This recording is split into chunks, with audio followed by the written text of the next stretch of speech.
اعوذ باللہ من الشیطان الرجیم بسم اللہ الرحمن الرحیم وَهُوَ الَّذِي أَحْيَاكُمْ ثُمَّ يُمِيتُكُمْ ثُمَّ يُحْيِيكُمْ إِنَّ الْإِنسَانَ لَكَفُورٌ صدق اللہ العلی العظیم۔ سامعین اکرام، اس آیت کریمہ میں اللہ جل شانہ وعم نوالہ نے فرمایا کہ موت اور زندگی صرف اور صرف اللہ تبارک و تعالی دیتا ہے۔ کسی کو زندگی عطا ہوتی ہے تو وہ اللہ کی طرف سے، اور موت آتی ہے وہ مولا رب العزت کی طرف سے۔ اور انسان کے لیے یہ فرمایا کہ انسان بہت ہی ناشکرا ہے۔ وَهُوَ الَّذِي أَحْيَاكُمْ، وہی تو ہے جس نے تمہیں زندگی دی، ثم یمیتکم، پھر تمہیں مارتا ہے، ثم یحییکم، پھر تمہیں دوبارہ زندہ کرتا ہے۔ ان الانسان لکفور، اور حقیقت یہ ہے کہ انسان بڑا ہی ناشکرا ہے۔ نہ وہ یہ جانتا ہے کہ زندگی اللہ کی طرف سے ہے، مجھے اللہ کی نعمت کا شکرانہ ادا کرنا چاہیے، نہ وہ یہ یاد کرتا ہے کہ موت اللہ ہی دے گا، نہ اس کو یہ پتا ہے کہ اللہ تبارک و تعالی زندگی کو باقی رکھے ہوئے ہے۔ یہ ساری چیزیں مولا رب العزت کی ہی جانب سے ہیں۔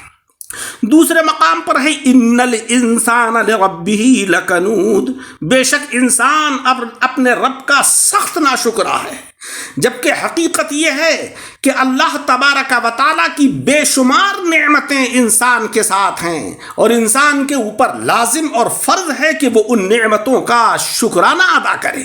قرآن عظیم میں ہے فَاذْكُرُونِي أَذْكُرْكُمْ وَاشْكُرُوا لِي وَلَا تَكْفُرُونَ، تم مجھے یاد کرو میں تمہیں یاد کروں گا، اور میری نعمتوں کا شکر ادا کرو، ناشکری نہ کرو، کیونکہ ناشکری سے بے برکتی ہوتی ہے، اور شکر ادا کرنے سے نعمتوں کے اندر برکت ہوتی ہے، اضافہ ہوتا ہے۔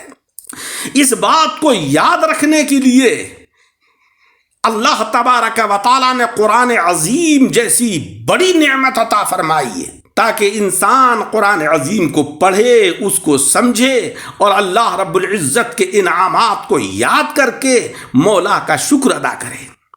کہیں انسان یہ نہ کہہ دے کہ صاحب قرآن عظیم تو عربی میں ہے، عربی ہماری زبان نہیں، وہ تو بڑا مشکل ہے، اللہ کا کلام ہے، ہم اسے کیسے سمجھ سکتے ہیں؟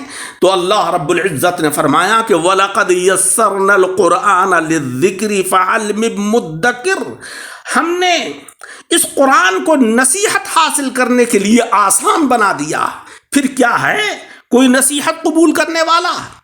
آج دنیا کے اندر کوئی کتاب اتنی آسان نہیں کہ جس کو انسان زبانی یاد کر لے، حفظ کر لے، لیکن قرآن عظیم وہ کتاب ہے، اللہ کا وہ مقدس کلام ہے کہ ایک بچہ قرآن عظیم کو حفظ کر لیتا ہے اور بڑی تیزی کے ساتھ اس کی تلاوت کرتا ہے۔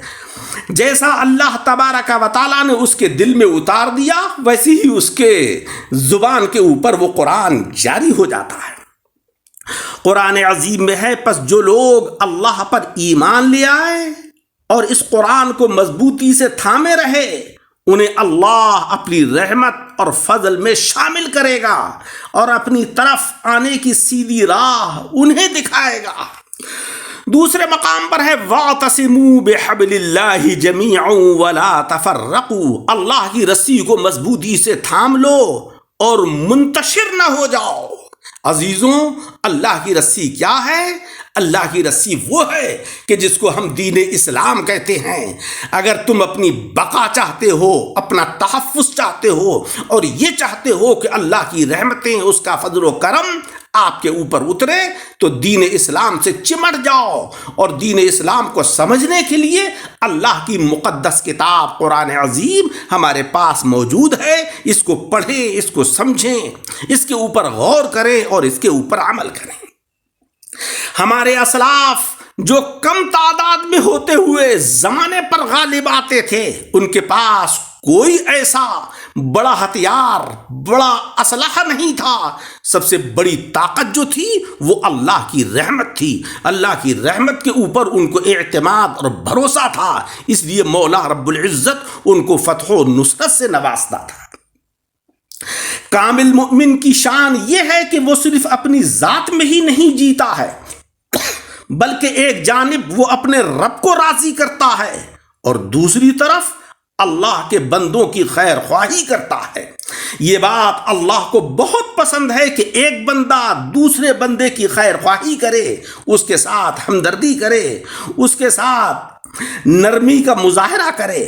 اور ہمارا حال یہ ہے کہ ہم گناہوں سے تنہائیوں کو داغدار کرتے ہیں اور دروازے کے قریب آہٹ سے تو ڈرتے ہیں مگر ارض و سما کے نگہبان سے نہیں ڈرتے۔ یہی وجہ ہے ہماری ذبح حالی اور پسماندگی کی۔ کاش ہم اپنی زندگی کے مقصد کو پہچان لیں اور اللہ تبارک و تعالیٰ کی طرف کو رجوع ہو جائیں۔ اللہ پاک کی ذات وہ واحد ذات ہے جو ہم کو ہمیشہ اندھیرے اور تاریکیوں سے نکال کر روشنی کی طرف کو لاتی ہے۔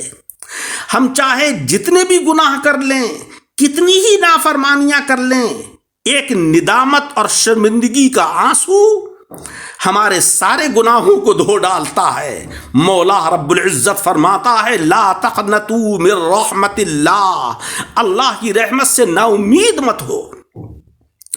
کتنی حیرت کی بات ہے کہ وہ ذات جس کو ہم ناراض کرنے میں کوئی کسر نہیں چھوڑتے، وہی ذات ہم کو ہر کھائی، ہر کنویں میں گرنے سے بچاتی ہے۔